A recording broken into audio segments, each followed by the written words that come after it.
दुनिया चाहे कितनी भी भरी हो पर अपना दिल खाली हो तो सब और खाली ही खाली लगता है।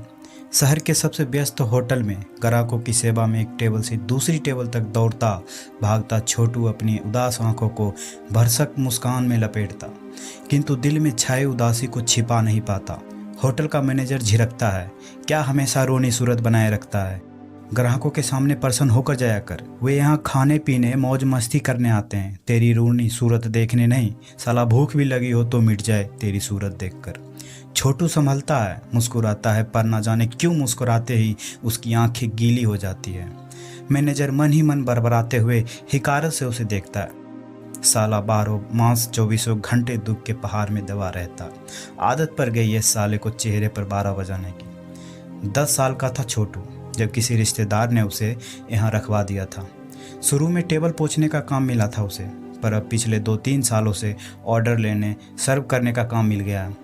वैसे तो छोटू इस होटल के प्रति कृतज्ञ है।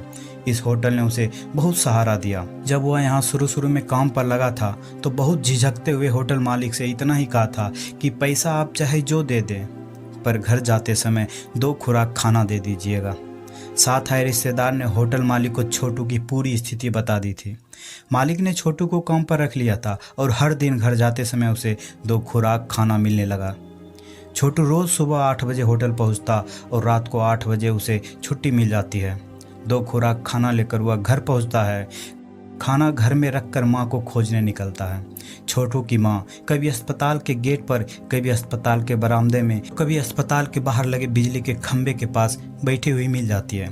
छोटू चुपचाप माँ का हाथ पकड़ता है और घर आ जाता है। घर पहुंचकर पहले साबुन से माँ के हाथ पैर धुलवाता है, कपड़े बदलवाता है, फिर खाने का पैकेट खोलकर उनके सामने रख देता है।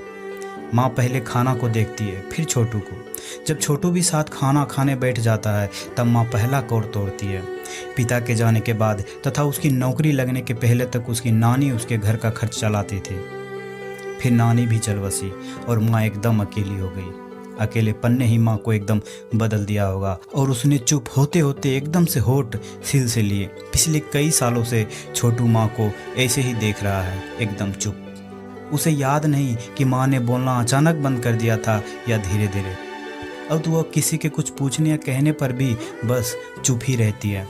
माँ पागल नहीं है, यह पिता और नानी के जाने का गहरा सदमा ही है जिसने माँ को बदल दिया। कोई कुछ भी कहे पर छोटू यही मानता है। इधर छोटू कई दिनों से देख रहा है कि माँ अपने दोनों हाथों को सिर में डाले खुजलाती रहती है। पिछले कुछ सालों से जब छोटू समझदार हुआ है तब भी ऐसा होता था। अब छोटू जुए मारने की दवा माँ के सिर में लगा देता था, पर इस बार ऐसा नहीं कर पा रहा है, क्योंकि पिछली बार जब माँ के सिर में उसने दवा लगाई थी तो माँ सिर खुजाते हाथों से अपनी आंखों भी खुजला लेती थी। आंखें एकदम लाल हो गई थी और उनमें से पानी आने लगा था, जो रुक रुक कर हफ्ते भर बहता ही रहता था। छोटू डर गया, माँ को डॉक्टर के पास ले गया। डॉक्टर ने छोटू को मना किया कि आइंदा हुआ ऐसी कोई भी दवा माँ के सिर में ना लगाए। अब माँ के जुए को कैसे निकाले छोटू। 2-3 दिन से वह माँ को बैठाकर कंघी से झाड़ झाड़ कर जुए निकालता रहा। माँ के सिर के जुए कुछ कम हुए, किंतु अब छोटू के सिर में खुजली शुरू हो गई। अब होटल में काम करते हुए भी उसके हाथ सिर की ओर जाने लगते हैं, जिसे वह ज़बरदस्ती रोके रहता है, किंतु उस दिन अनहोनी हो गई। ग्राहकों से भरे होटल में जब वो एक टेबल से ऑर्डर लेकर रसोई की तरफ आ ही रहा था कि तभी चेतन उसकी ओर जोर से बोल पड़ा, अरे जुए जुए। चेतन को जब तक अपनी गलती का एहसास हुआ वह संभलता तब तक उसके आसपास खड़े कर्मचारी छोटू को घूरने लगे।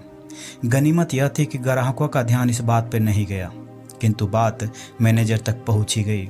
छोटू को बहुत डांट पड़ी। शर्म के मारे दूसरे दिन वह होटल नहीं गया, बल्कि अपनी माँ का हाथ पकड़कर उसे घसीटते हुए नाई की दुकान पर पहुंचा। माँ उसे तमतमाए चेहरे को देखकर डर गई थी और चुपचाप उसके साथ खिंची चली जा रही थी। नाई उसकी माँ को देखकर बिदक गया, निकलो मेरे दुकान से, मैं पागलों के बाल नहीं काटता हूँ। छोटू ने उससे बहुत मिन्नतें की, किंतु उसने नहीं सुना। छोटू दूसरी दुकान पर गया, पर वहाँ भी वही हाल। एक के बाद दूसरी दुकान में घूमता हुआ छोटू अंत में थक हार कर घर वापस लौट आया और निराश होकर पीपल के पेड़ के नीचे ही बैठ गया। कुछ देर निराश बैठने के बाद उसे उपाय सूझा। वह झट उठा और बाजार से कैंची खरीद लाया और माँ को चबूतरे पर बिठाकर उनके सिर के बाल काटने लगा।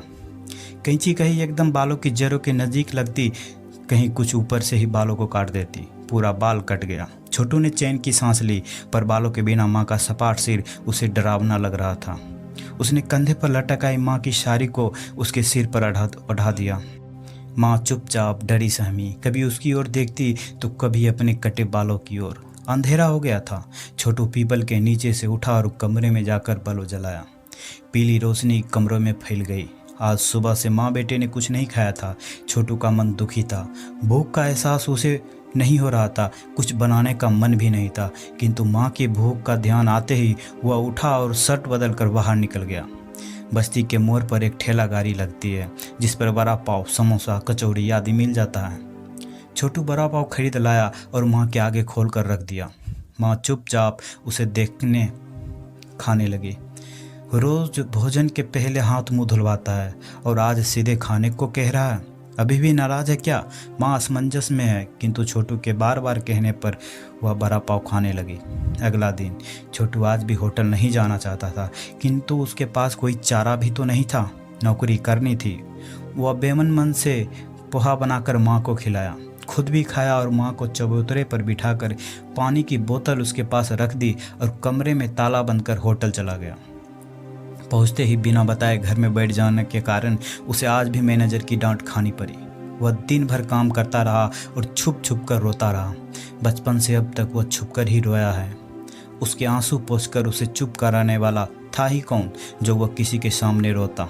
आज रात 9 बजे जब उसे छुट्टी मिली, तब भी उसके कदम घर की ओर उठ नहीं रहे थे।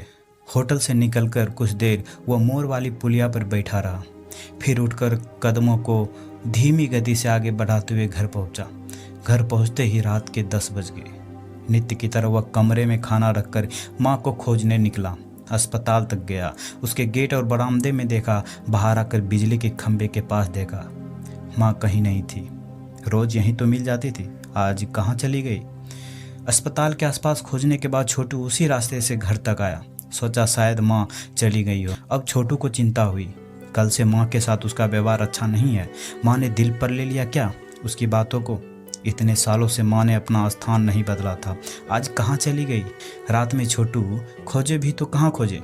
छोटू फिर से अस्पताल गया, दूसरे रास्ते से खोजते हुए फिर घर आ गया और निराश होकर चबूतरे पर बैठा ही था कि पीछे से आवाज आई, तो इतना नाराज हो गया क्या? आज मुझे खोजने भी नहीं आया। छोटू चौंक कर पलटा, माँ थी। तो माँ उसका रोज इंतजार करती थी। आज जब समय पर नहीं पहुंचा तो माँ दुखी हुई, इतनी दुखी कि बोल पड़ी। छोटू दौड़कर माँ के गले लग गया। आज ही तो तुझे खोज पाया हूँ माँ, तुम इतने दिनों बाद बोली। तुमने मुझसे बात की, अब कभी चुप मत होना, मुझसे बोलना माँ, ऐसा ही बोलना। माँ के गले लगा छोटू धार धार रो रहा है और माँ उसे चुप करा रही है।